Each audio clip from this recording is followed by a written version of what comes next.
Audi India അവരുടെ ഏറ്റവും പുതിയ Q7 അവതരിപ്പിച്ചിരിക്കുകയാണ്. നമ്മളിപ്പോൾ ഉള്ളത് മുംബൈയിലാണ്. എൻ്റെ പിറകിലുള്ളതാണ് 2025 Q7 എന്ന് പറയുന്ന മോഡൽ.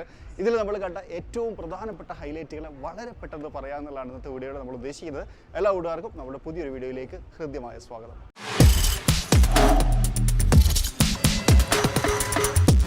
Q7 കുറിച്ച് പറയുകയാണെന്നുണ്ടെങ്കിൽ 10,000 യൂണിറ്റുകളാണ് Q7 കഴിഞ്ഞ അതായത് ഇന്ന് വരെയുള്ള ദിവസങ്ങളിൽ ഇന്ത്യയിൽ വിറ്റഴിക്കപ്പെട്ടിട്ടുള്ളത്. ഓഡിയുടെ സെഗ്മെൻറ്റിൽ തന്നെ ഏറ്റവും കൂടുതൽ വിറ്റഴിക്കപ്പെടുന്ന മോഡലുകളിൽ ഒന്ന് എന്ന് വേണമെങ്കിൽ പറയാം. അതുപോലെ തന്നെ ഓഡിക്ക് ഇന്ത്യയിൽ അവരുടെ ഒരു ബ്രാൻഡ് ബിൽഡ് ചെയ്ത് കൊടുത്ത മോഡലായിരുന്നു Q7 എന്ന് പറയാം. ഇന്നും നല്ല ഫാൻസ് ഉള്ളൊരു വാഹനമാണ്. ഇതിൻ്റെ ചില മാറ്റങ്ങളാണ് ഈ ഒരു ഫേസ് ലിഫ്റ്റിലെ ഹൈലൈറ്റ്. അതെന്തൊക്കെയാണ് എന്നുള്ളതാണ് നോക്കാൻ പോകുന്നത്. ഒപ്പം തന്നെ ഒരു കാര്യം കൂടി പറയാം, 88,66,000 രൂപയാണ് ഇതിൻ്റെ ഇൻട്രൊഡക്ടറി പ്രൈസ് ആയിട്ട് സ്റ്റാർട്ടിംഗ് പ്രൈസ് വരുന്നത്. ബാക്കി വിശേഷങ്ങൾ ചെക്കൗട്ട് ചെയ്യാം. ഫ്രണ്ടിലേക്ക് വരുന്ന സമയത്തുള്ള പ്രധാനപ്പെട്ട മാറ്റം പുതിയ ഗ്രില്ലാണ്. സിൽവർ ലൈൻസും അതുപോലെ തന്നെ അതിനകത്ത് ക്രോം എലമെൻറ്റുകളും ഒക്കെ ആഡ് ചെയ്തുകൊണ്ടുള്ള ഒരു ഗ്രില്ല്. രസമുണ്ടോ എന്നുള്ളൊരു കാര്യം നിങ്ങൾ പറയണം. പിന്നെ ഇവിടെ നമുക്ക് അഡാസിൻ്റെ സെൻസേഴ്സ് കാണാം. ശരിക്കും ഇതിനകത്ത് അഡാസ് ഇല്ല, പക്ഷേ സെൻസറുകളും കാര്യങ്ങളും കൊടുത്തിട്ടുണ്ട്. ഓഡിയുടെ ലോഗോ കാണാം. 360 ഡിഗ്രി ക്യാമറ യൂണിറ്റും കൊടുത്തിട്ടുണ്ട്. മറ്റൊരു ചേഞ്ചാണ് ഹെഡ് ലാമ്പ്. പുതിയ DRL യൂണിറ്റ് കൊടുത്തിട്ടുണ്ട്. ഇതിൻ്റെ ലോഞ്ചിൻ്റെ സമയത്ത് കമ്പനി പറഞ്ഞൊരു കാര്യം എന്താ വെച്ച് കഴിഞ്ഞാൽ, ഈ വണ്ടി ഇങ്ങനെ റോട്ടിലൂടെ വരുന്ന സമയത്ത് ഇത് നിങ്ങളെ തന്നെ ഇങ്ങനെ നോക്കുന്ന പോലെ ഉണ്ടാവും എന്നാണ് ഈ DRLനെ വിശേഷിപ്പിച്ചത്. ഇവിടെ 3 ലൈൻസും കാര്യങ്ങളൊക്കെ കൊടുത്ത് ഒന്ന് ഡിഫറൻ്റ് ആക്കാൻ ശ്രമിച്ചിട്ടുണ്ട്. ഒരു പ്രൊജക്ടർ LED ഹെഡ് ലാമ്പ് യൂണിറ്റും കാണാം. അതിൻ്റെ നേരെ താഴേക്ക് വന്നു കഴിഞ്ഞാൽ ആക്റ്റീവ് വെന്റിലേഷൻസും നമുക്ക് കാണാൻ കഴിയും. പിയാനോ ബ്ലാക്കും സിൽവർ ടച്ചും ഒക്കെ കൊടുത്തിട്ട് ഒന്ന് ഡിഫറൻ്റ് ആക്കാൻ ശ്രമിച്ചിട്ടുണ്ട്. ബാക്കി ഫ്രണ്ടിലേക്ക് നോക്കുന്ന സമയത്ത് വലിയ ചേഞ്ചസ് ഒന്നും പറയാനില്ല. ഓഡിയുടെ DN ഫ്രണ്ടിൽ നല്ല ഭംഗിയിൽ കൊത്തിവെച്ചിട്ടുണ്ട്. വീലിലേക്ക് വരുന്ന സമയത്ത് 20 ഇഞ്ച് വീലുകളാണ് കൊടുത്തേക്കുന്നത്. ആ ഒരു കളർ പാറ്റേണും കാര്യങ്ങളും എങ്ങനെയുണ്ട് എന്നുള്ളത് നിങ്ങൾ ചുമ്മാ ഒന്ന് കമൻറ്റ് ചെയ്യും. നോക്കാമല്ലോ ഓഡിയുടെ വീൽസിന് എത്രമാത്രം ഫാൻസ് ഉണ്ട് എന്നുള്ളത്. ഫ്രണ്ടിനെ കുറിച്ച് പറഞ്ഞ പോലെ തന്നെ സൈഡിലും അങ്ങനെ കാര്യമായിട്ടുള്ള ചേഞ്ചസുകളൊന്നും പറയാനില്ല. ഓഡിയിൽ നമ്മൾ കണ്ട് ശീലിച്ച ക്യാരക്ടർ ലൈനുകൾ, അതുപോലെ തന്നെ ആ ഒരു കട്ടിംഗ് എഡ്ജ് ടെക്നോളജി, നേരത്തെ ഉണ്ടായിരുന്ന ലെങ്ത്, ഹൈറ്റ്, വിഡ്ത്ത് എല്ലാം സെയിമാണ്. ബാക്കിലേക്ക് വരുന്ന സമയത്ത് ചേഞ്ചസ് കൊണ്ടുവന്നിട്ടുണ്ട്. അതിൽ പ്രധാനപ്പെട്ട ചേഞ്ചസ് ഈ ഒരു ലാമ്പിൻ്റെ കാര്യത്തിലാണ്. പുതിയ LED ടെയിൽ ലാമ്പ് സിസ്റ്റം കൊണ്ടുവന്നിട്ടുണ്ട്. എക്സോസ്റ്റ് സിസ്റ്റം കാണാം. ഡ്യുവൽ എക്സോസ്റ്റ് ആണ്. രണ്ടും ഫംഗ്ഷനിങ് ആണ്. ഫേക്കായിട്ട് കൊടുത്തേക്കണമല്ല. അത് നല്ല ഭംഗിയുണ്ട്. റിയർ ഭാഗവും ഓഡിയുടെ DNAയിൽ തന്നെ നമുക്ക് കാണാൻ പറ്റും. ഇനി ബൂട്ടിലേക്ക് വരുന്ന സമയത്ത് ഇവിടെ ഒരു ബട്ടൺ ഉണ്ട്. ഓട്ടോമാറ്റിക് ഓപ്പറേറ്റ് ചെയ്യാൻ പറ്റുന്ന തരത്തിലാണ്. അതായത് വൺ ടച്ച് ഓപ്പറേഷൻ ആണ്.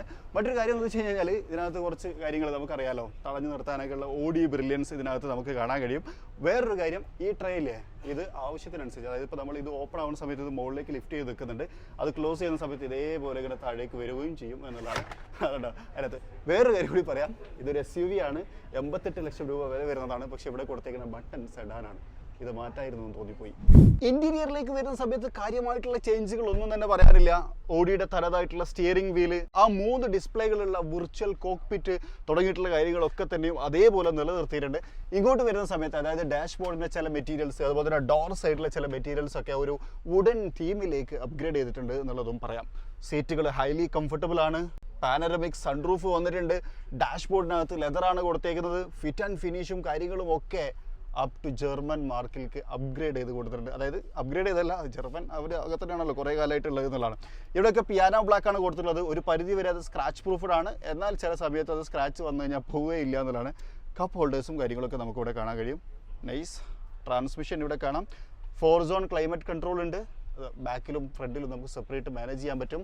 പിന്നെ കോഡ്രോ എന്ന് പറയുന്ന അവരുടെ വിശ്വവിഖ്യാതമായിട്ടുള്ള ഓൾ വീൽ ടെക്നോളജിയും ഈ വാഹനത്തിനകത്ത് വരുന്നുണ്ട്.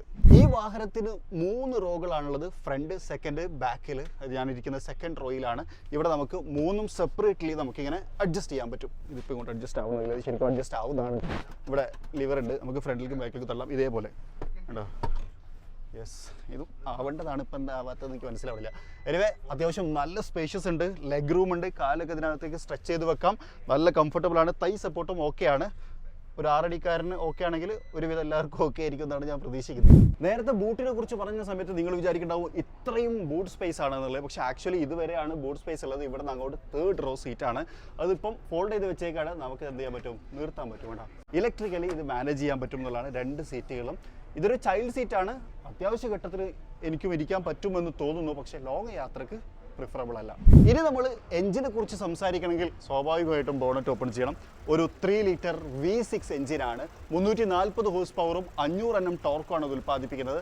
0 to 100 ടച്ച് ചെയ്യാൻ 5.6 സെക്കൻഡാണ് എടുക്കുന്നത്. പിന്നെ അതിനകത്തൊരു മൈൽഡ് ഹൈബ്രിഡ് ഉണ്ട്. ഒരു 48 എന്നാണ് അതിൻ്റെ ബാറ്ററി കപ്പാസിറ്റി വരുന്നതെന്നാണ് ഞാൻ ഓർക്കുന്നത്.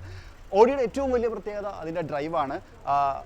ഇപ്പോൾ ഈ 10,000 വിറ്റു എന്ന് ഞാൻ ഇൻട്രോയിൽ പറഞ്ഞല്ലോ, അങ്ങനെ 10,000 വിറ്റയിൽ 3 ആളുകളിൽ ഒരാൾ വീണ്ടും Q7 തന്നെ വാങ്ങുന്ന ആൾക്കാരാണെന്നാണ് ഓഡി പറയുന്നത്.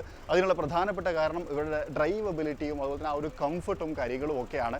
നമുക്കൊക്കെ അറിയാം ഓഡി പോലത്തെ വാഹന നിർമ്മാണ കമ്പനി, പ്രത്യേകിച്ച് ഓഡി കംഫർട്ടിനും ഡ്രൈവിനും കുറച്ച് പ്രാധാന്യം കൊടുക്കുന്ന ഒരു വാഹനമാണ് എന്നുള്ളതാണ്. അതുകൊണ്ട് തന്നെ ഒരു പരിധി വരെ അവർ പറയുന്നത് ശരിയായിരിക്കും എന്നാണ് ഞാൻ മനസ്സിലാക്കുന്നത്. ഹൈഡ്രോളിക് ഷട്ടൊക്കെ ഉണ്ട് കേട്ടോ, വൺ സൈഡ് മാത്രമേ ഉള്ളൂ. അപ്പോൾ ഒരു പരിധി വരെ അവർ പറയുന്നത് ശരിയായിരിക്കും എന്ന് തന്നെയാണ് ഞാൻ വിചാരിക്കുന്നത്. പക്ഷേ നമുക്ക് റൈഡ് ചെയ്യാൻ ഇപ്പോൾ ഒരു അവസരമില്ല. ഇത് ജസ്റ്റ് ഒരു വാക്ക് റൗണ്ടാണ്. എപ്പോഴെങ്കിലും നമുക്ക് ഡ്രൈവ് ചെയ്യാൻ കിട്ടുമെന്ന് പ്രതീക്ഷിക്കുന്നു.